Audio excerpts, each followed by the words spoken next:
yang sebenarnya aku pikir itu adalah penunjang penampilan aku untuk di depan TV biar kelihatan glowing dan putih. Tapi itu salah. Aku malah kena autoimun.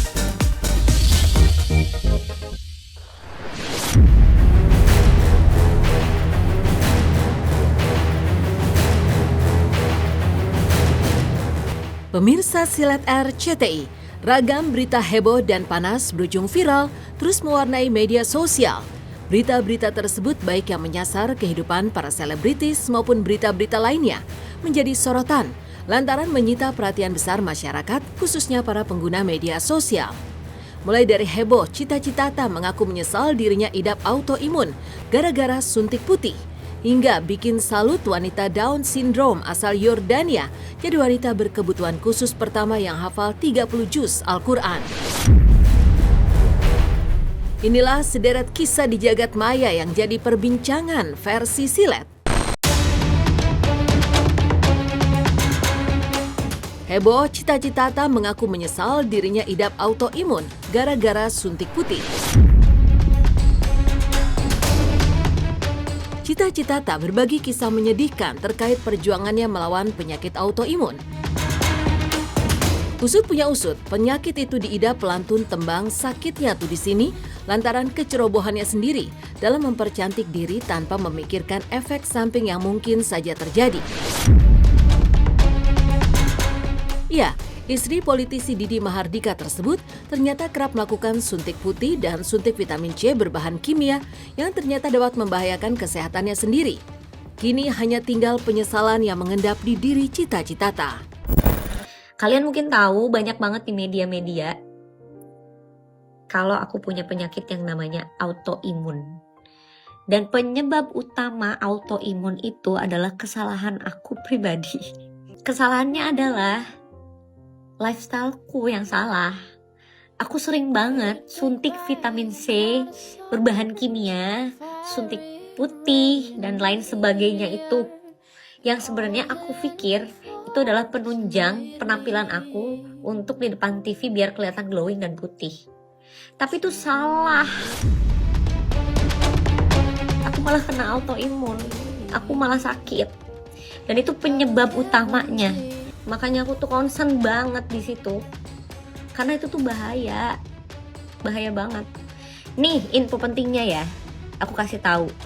Suntik vitamin C itu yang berbahan kimia itu belum disetujui sama BPOM maupun FDA. Karena apa? Karena metode terapi itu hanya untuk pasien yang kritis, bukan untuk estetika atau kecantikan. Yang pertama, fokusku sebagai ibu rumah tangga. Jadi fokus saya itu sebenarnya untuk menjadi ibu yang baik untuk anaknya suami saya yang sekarang menjadi anak saya juga. Proses pencarian jati diri aku itu gak gampang gitu. Setahun, 2 tahun, 3 tahun, dan itu melewati proses yang cukup luar biasa.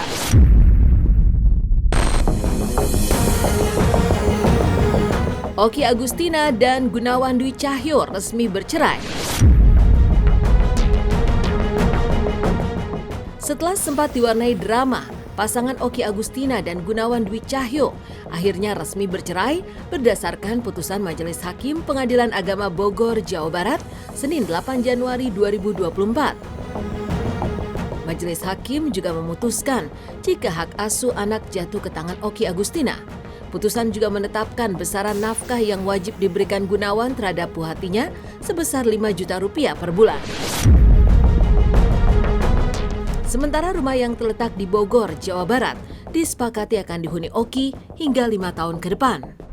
Amarnya adalah mengabulkan gugatan penggugat, menjatuhkan talak 1 bain sugro dari tergugat Gunawan Dwi Cahyo bin Gunarto terhadap penggugat Okky Agustina Sofyan binti Adi Sofyan, menyatakan telah tercapai kesepakatan antara penggugat dengan tergugat sebagai berikut. Yang pertama, anak hasil perkawinan penggugat dan tergugat bernama Miro Materazi Gunawan berada dalam asuhan dan pemeliharaan penggugat. Selanjutnya, tergugat bersedia memberikan biaya untuk anak penggugat dan tergugat setiap bulannya sebesar 5 juta rupiah. Selanjutnya terhadap harta berupa rumah tinggal akan menjadi tempat tinggal Oki Agustina Sofyan beserta anak-anaknya dalam waktu 5 tahun terhitung mulai tanggal 1 Januari 2024 sampai dengan bulan Januari tahun 2029. Dengan harta tersebut selanjutnya akan dijual dan hasil penjualannya akan dibagi dua, separuh bagian untuk penggugat dan separuh bagian untuk tergugat. Jadi untuk Tante Oki sendiri kan sudah tadi disampaikan juga bahwa bersyukur putusannya sudah dibacakan walaupun via e-court, dan emang Tante Oki juga berarti sudah memenuhi keinginan Om Gunawan yang ingin bercerai. Kami dari selaku kuasa hukum dari Mas Gunawan sudah juga menerima amar putusan. Apabila putusan ini kedua pihak menerima, nanti akan segera berkekuatan hukum tetap. Dari pihak kami, dari pihak Mas Gunawan menerima putusan ini, dan kita tinggal menunggu nanti apakah Mbak Oki juga menerima atau mengajukan upaya hukum kembali. Intinya ya kita nggak mau lah, kita saling menjelekan, ribut-ribut tuh nggak penting sih sebenarnya gitu. Jadi ya udah, kita sekarang bisa baik-baik. Memang ada sesuatu hal yang memang kita, visi misi kita yang memang tidak bisa disatukan. Ya udah, kita baik-baik aja. Mungkin tidak baik sebagai suami istri, tapi mungkin kita bisa lebih baik sebagai saudara.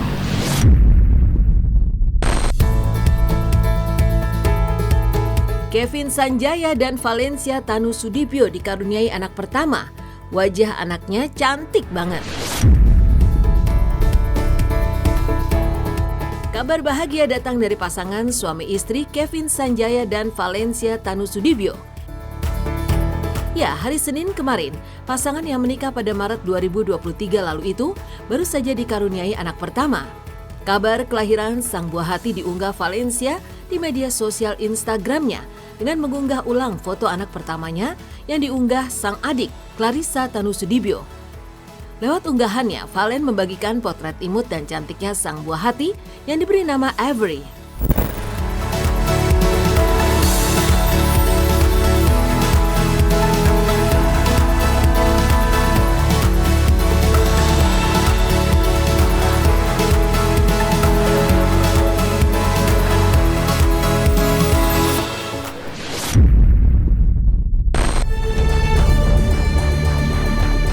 Idap kanker ginjal, kulit Vidi Aldiano sering terasa sakit tiap kali terkena baju. Kabar memprihatinkan datang dari Vidi Aldiano. Pasca kanker ginjalnya kembali menyebar, pelantun tembang status palsu itu mulai harus kembali rutin menjalani pengobatan. Mirisnya, pengobatan lewat radiasi yang dijalaninya justru membuat tubuhnya meradang untuk membantu melawan kanker. Akibat lainnya, suami dari Sheila Dara ini tidak bisa disuntik atau minum obat ketika sakit dan juga kerap merasa nyeri atau pegal ketika meradang. Nggak boleh infus Om sekarang. Kenapa? Oh, ya serius lagi sih. Ya aku penasaran kan. Jadi ternyata kalau radiasi itu gue baru tahu ya. Radiasi itu adalah, ini untuk orang-orang yang cancer. Jadi radiasi itu jadi membuat badan lu tuh radang. Jadi radangnya itu nanti akan bisa menghancurkan si sel kankernya. Awalnya tuh nggak ngerti-ngerti amat dan kayak ya kalau misalnya gue ada radang tenggorokan kan gue bisa langsung suntik kan atau minum obat anti radang. Nggak boleh ternyata. Jadi during radiasi tuh selama itu lu kalau ada radang ya you have to bear with it, biarin aja. Makanya badan gue ngilu-ngilu segala macam. Tapi bener gue sempat radang tenggorokan terus gue minum obat radang kan, terus gue infus itu dimarahin gue habis-habisan.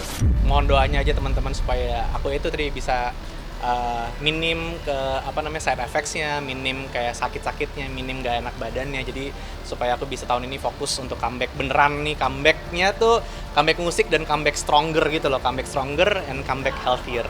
Aku tuh sebenarnya seneng kerja gitu. Setiap kali aku kerja kayak gini, kerja ketemu teman-teman gitu, sebenarnya keep my minds off dari keadaan sakit aku. Jadi aku kadang-kadang suka ya kejeblosan juga sih ke keramaian kerjanya gitu. Kadang habis itu kayak kok sakit ya, oh iya terlalu padat. Istri mah luar biasa lah, kalau nggak ada Sheila sih kayaknya gue udah nggak bisa bertahan dari lama gitu. Jadi Sheila mah best banget.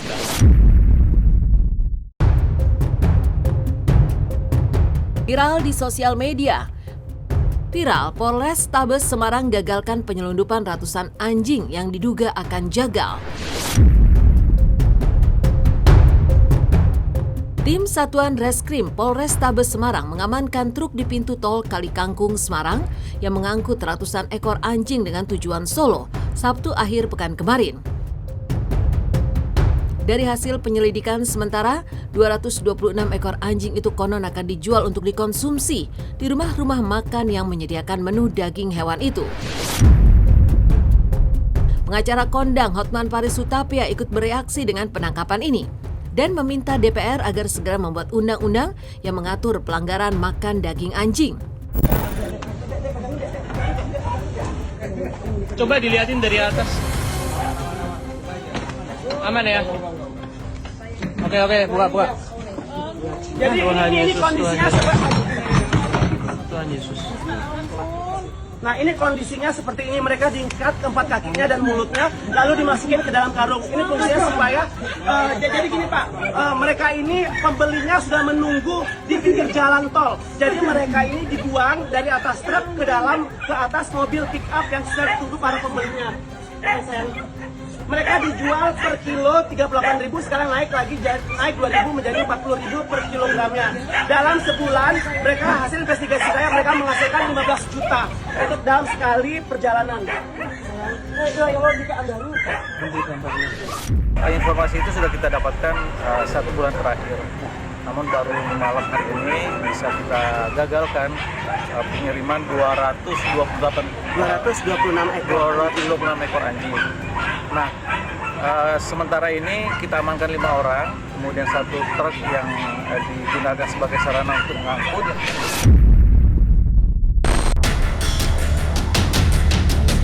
Bikin salut, wanita Down Syndrome asal Yordania jadi wanita berkebutuhan khusus pertama yang hafal 30 juz Al-Quran. Viral sosok Rawan Dweck, wanita berusia 26 tahun asal Yordania yang menjadi wanita penderita Down Syndrome pertama yang hafal 30 juz Al-Quran. Sang ibunda Awatef Jaber sangat berperan besar dalam proses putrinya itu menghafal Al-Quran. Bahkan semenjak putrinya itu lahir ke dunia, Awatef telah berazam kepada Allah Subhanahu wa Ta'ala untuk mengajarkan putri tercintanya itu baca tulis Al-Quran di tengah kekurangan yang dimilikinya. Bismillahirrahmanirrahim. Alif Lam Mim Sad. كتاب أنزل إليك فلا يكن في صدرك حرج منه لتنذر به وذكرى للمؤمنين. القرآن حياتي وعمري. إن الذين كفروا بآيات الله لهم عذاب شديد والله عزيز ذو انتقام. خلق طيب أنا وأمي زرعت في حفظ القرآن فحفظته أنا وأمي إنسان من خلق الرحمن كلنا إنسان ابنتكم روان دواء. أنا بحب أحكي قصة روان وكيف ربنا وهبني إياها بعد عمر طويل. Pengucapannya juga kurang pasti, tapi hafal 30 juz juga. Ini luar biasa banget.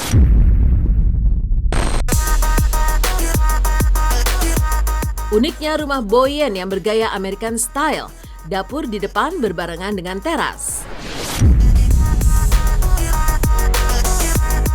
Sederet kisah di jagat maya yang jadi perbincangan versi silet diakhiri oleh uniknya rumah Boyen yang bergaya American style. Uniknya rumah yang didominasi oleh warna putih itu memiliki teras depan yang menyatu dengan dapur bersih.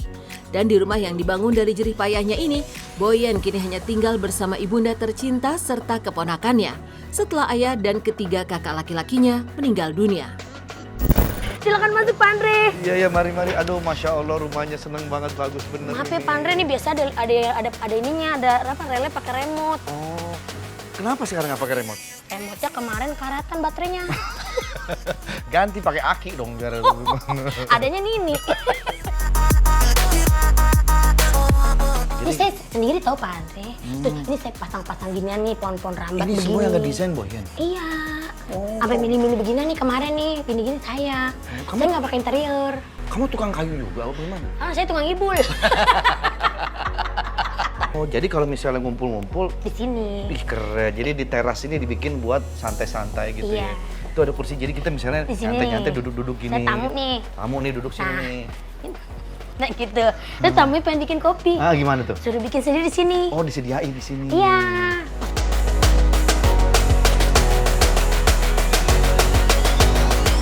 Silakan Pak Haji. banget, Boy. Iya gini Pak Haji. Keluarga ngumpul di sini ya. Di sini Pak Haji. Jadi kalau nonton TV semua di sini gitu. Pak Haji. Kamar ada berapa di bawah? Kamar ada 2, di atas itu buat wardrobe. Bersaudara tuh sebenarnya kakak 3 cowok. Aku bontot cewek sendiri, Jadi tapi yang 3 udah almarhum semua. Tiga-tiganya almarhum. Iya. Papa juga almarhum. Jadi di sini tinggal aku sama mama sama ponakan. Masih muda dong. Ya umur kemarin almarhum yang kakak pertama umurnya 48. Meninggal kenapa sakit? Kecelakaan ketabrak kereta, keserempet. Innalillahi wa inna ilaihi raji'un. Di mana? Di daerah Cipondo sana. Mana? Ada beritanya? Ada, waktu itu rame di tag ke IG, aku juga nggak percaya tuh, di fotoin KTP sama motor sama almarhum lagi jatuh gitu. Tahun 2021, terus 25 hari nyusul yang kedua, jantung. Meninggal jatuh. Jantung pingsan di dekat rumah Jantung. mama. Umurnya masih 40 juga. 43. Terus Pingsan yang ketiga waktu itu udah duluan, ya meninggal waktu sakit demam berdarah. Maksudnya meninggalnya sebelum yang kakak kena tabrak kereta? Iya. Oh, jadi yang nomor 3 tuh udah meninggal duluan. Terus 2010 bapak, terus 2021 sebulan kakak yang pertama sama kakak yang kedua. Ya Allah, bertutur. Jadi yang semua laki-laki selesai semua udah berpulang semua ya? Iya, jadi di sini kadang ponakan pada di sini. Biasanya kan aku nggak kayak gini kan, biasa bajunya yang neon-neon gitu kan. Kaget kan, iya. Aku nyamannya kayak gini sih.